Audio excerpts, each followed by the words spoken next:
Thank you for joining us for our video on how to support the return to school with positive behavioral interventions and supports. My name is Brandy Simons, and I'm the co-director of the National Center on PBIS, and I'm joined by my friends and colleagues, the district leaders from Clifton Public Schools, Janina Kusalevich, Mark Jangaro, and Paula Ragoza. So together, we're going to share with you for about the next 10 or 12 minutes about what the PBIS framework looks like, some resources you can use for your schools, and then a really fantastic district example. So I'll start with talking about the framework, which centers on equity. So as you think about the path many of us have had through the pandemic, we've learned a lot about that path not being equitable. So including all of the disparities that existed pre-pandemic, the pandemic has shed a light on many issues of inequity. So as we're thinking about coming back and building back into school, we want to center all of our decisions on equitable outcomes for all students, students from all racial and ethnic groups, students from all gender and gender identities, and students from all ability groups. To do that, we want to focus on a small number of meaningful outcomes that you would establish within your school and district. To allow staff to help meet those outcomes, we're going to invest in systems that set staff up for success. So things like teaming structures, effective professional development and coaching, and thinking about the ways we can create cultures of wellness and support within our staff. We're going to invest in evidence-based practices that are culturally relevant for our students. And because we can't do everything, we're going to target a few evidence-based, culturally relevant practices that integrate supports for academic, social, and emotional and behavioral needs. And we're going to use data to drive our decisions. So looking at the fidelity data, how well we're implementing, looking at outcomes and disaggregating those data by subgroups so we can again come back to this idea of ensuring equitable outcomes for all. That is a lot. And so to help you on your journey, we are going to share a resource page that collects the resources the National Center has developed in collaboration with other national centers to support as you're navigating through the pandemic and as we're able to hopefully emerge on the other side of it. So in using these resources, you can build a district and school level support structure that sets your staff, students, and families up for success. And I can think of no better example for how to do that than to turn it over to my friends from the Clifton Public Schools who have done such a phenomenal job of using the PBIS framework to navigate through their supports during the pandemic. So with that, I'm going to pass it over to Janina to introduce some of the work in Clifton. Thank you, Brandy. It's a pleasure to be here today. Clifton started with positive behavioral supports in schools in 2012. And it's thanks to the support of the NJ PBSIS team from the Rutgers Boggs Center, led by the amazing Sharon Lorman, that we have been able to get to where we are now. In 2012, we started with one single school. Now we have PBIS across 21 buildings.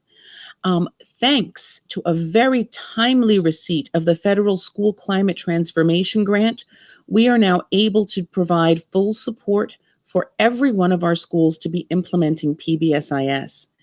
And this could not have happened at a better time because when the pandemic hit, we found ourselves really struggling and floundering. And it was through those initial PBIS structures that we were able to stay connected with our students, keep our students and teachers engaged, and surprisingly, we're able to maintain many of those PBIS components, which help and support behavioral, social, emotional, and academics for children.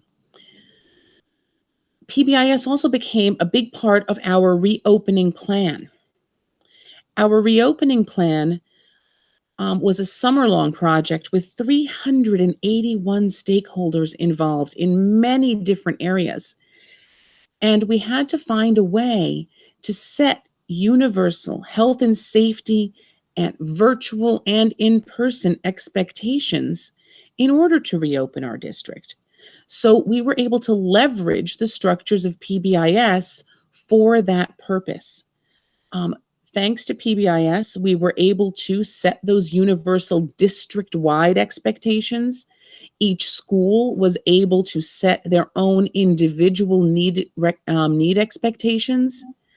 And we were really able to navigate some of these transitions that are taking place in the pandemic. First, it was initial reopening. moving to fully virtual because of a rise in cases, flipping back and forth, opening classrooms, closing classrooms, and finally back to fully virtual and hopefully reopening again soon. And it's thanks to those universal expectations across the board that we were able to keep our students connected, get the same message out to everyone, reinforce the expected behaviors, and integrate with our other multi-tiered systems of support and our other supports in general. Thanks to our district leadership team, we've been able to connect and really leverage the power of integrating PBIS, our intervention and referral services, our counseling services, our academic expectations, our health and safety needs, pull it all together as one integrated system to ensure that our students' needs are met both socially and emotionally, from a behavioral perspective, and academically.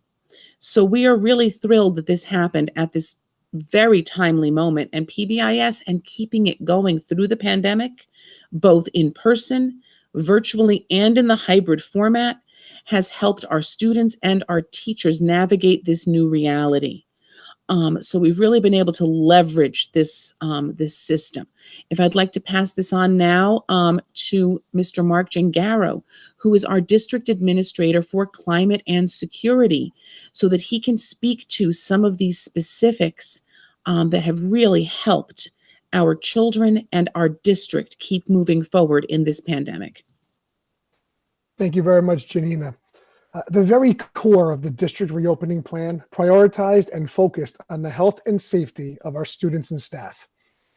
Our district has the PBIS framework to develop, communicate, teach, and reinforce our specific academic, behavioral, and health and safety expectations, especially during the transition to and from in-person and remote instruction.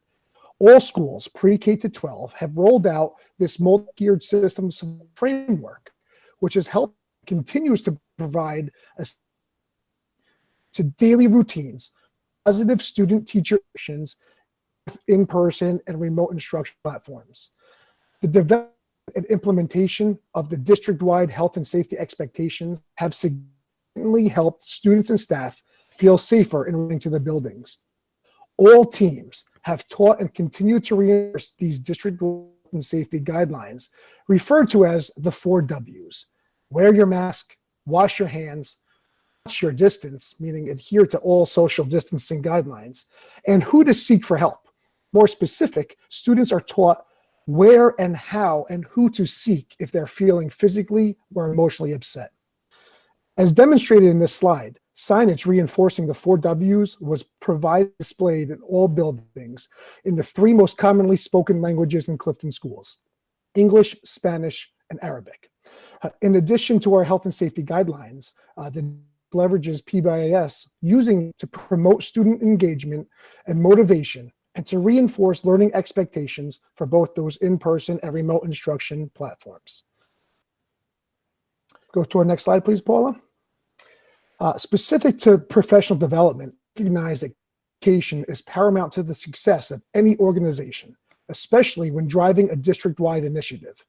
As such, in an effort to ensure consistent implementation in a district comprises over 11,000, 1,700 staff across 22 buildings, as well as to share staff the cascade of services that are available, the need for professional development exists. We began by having members of the district level PBIS team provide professional development to our district administrators at our annual district administrative retreat, where the admin team became well-versed and familiar in the district vision, the messages, the office conduct referral process, and language specific to our health and safety expectations through PBIS.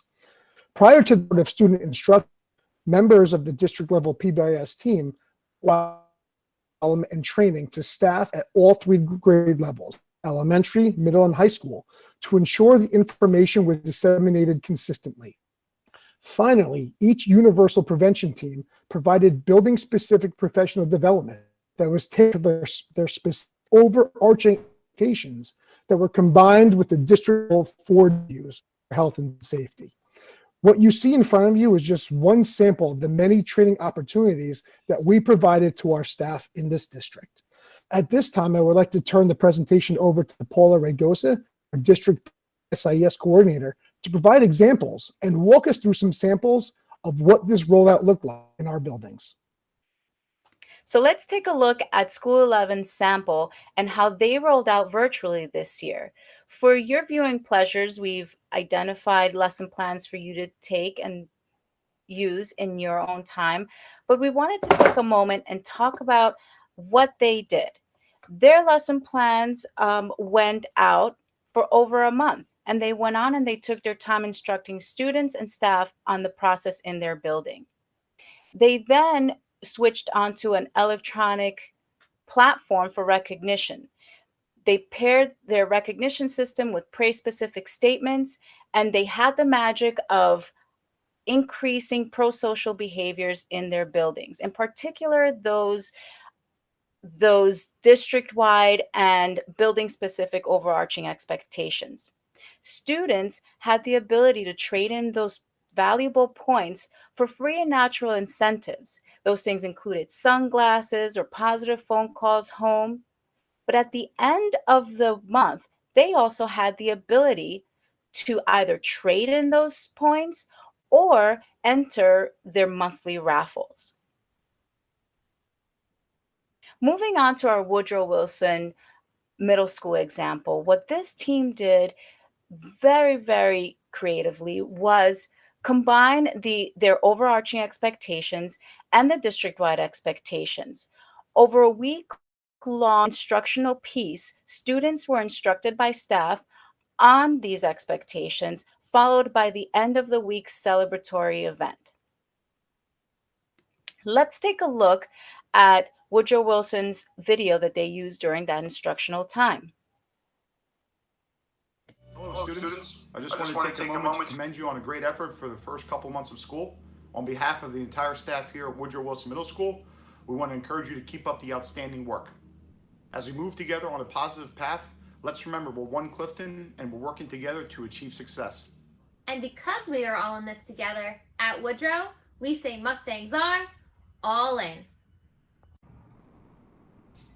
To be all in, you need to be ambitious, respectful, and empathetic.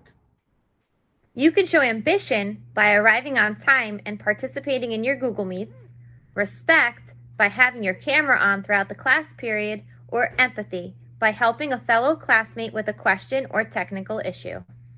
Try closing your other tabs. Okay, thank you. Mustang Money is our way of recognizing positive behavior choices that our students make every day. Because they have fertile soil and water from the Tigris and Euphrates rivers. That's a perfect answer. Thank you for being so ambitious and raising your hand. I'll give you some Mustang money, Evan. Thank you. And remember, Mustangs are all in.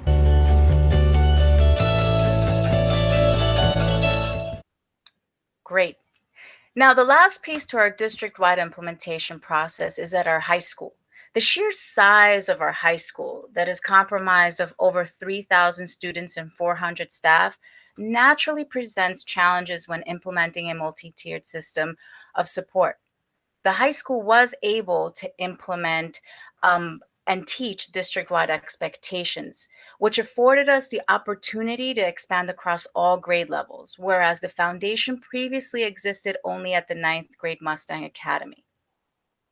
This concludes our samples of our schools and our implementation. So thanks to Janina, Mark, and Paula for a fantastic example from Clifton Public Schools. Again, we wanted to share that this is doable, and not only is it doable, but implementing and organizing supports through a PBIS framework will enable you to achieve similar kinds of success. So the resources available at pbis.org, you can download and access to support your own implementation, and feel free to reach out to us as well with questions or for additional help. Thank you.